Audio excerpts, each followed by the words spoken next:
జై శ్రీమన్నారాయణ. ఆపదాముపహర్తారం దాతారం సర్వసంపదాం లోకాభిరామం శ్రీరామం భూయో భూయో నమామ్యహం. శ్రీరంగనాథ పరబ్రహ్మణే నమః. శుభం లాభం కార్యక్రమానికి స్వాగతం. ఈనాడు సంకల్పం.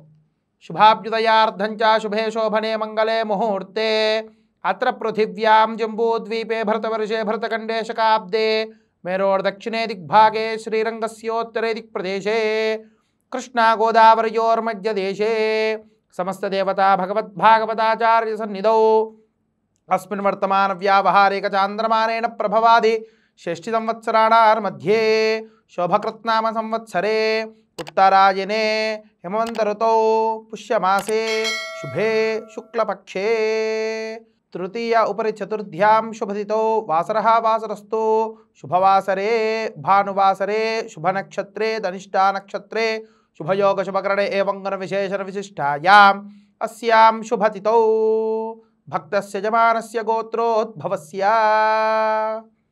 భక్తులందరూ కూడా మీ గోత్రనామాన్ని మనస్సులో ఉచ్చరించుకోండి. ఈనాడు విశేషమైనటువంటి రోజు, చతుర్థి వ్రతము, భోగి పండుగ, మరి గోదారంగనాథ స్వామి వారి కళ్యాణ మహోత్సవం. ఇంతటి విశేషమైనటువంటి రోజు మనకు శుభం లాభం ఏ విధంగా చేకూరుతుందో తెలుసుకుందాం.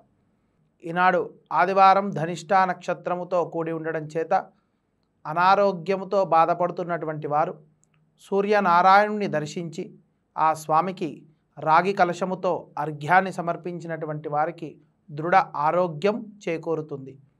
అంతేగాక ఈనాడు సాయంత్రం గోదారంగనాథ స్వామి వారి యొక్క కళ్యాణ మహోత్సవం జరుగుతుంది మా యొక్క రంగనాథ స్వామి వారి దేవాలయం జియాగుడలో.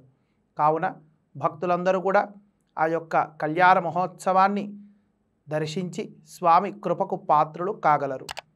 అంతేగాక ఈనాడు శ్రీరంగనాయక్యై నమః అంటూ ఎవరైతే స్మరిస్తూ ఉంటారో వారికి భూ సంబంధమైనటువంటి వివాదాలన్నీ తొలగి అన్నీ అనుకూలంగా మారుతాయి.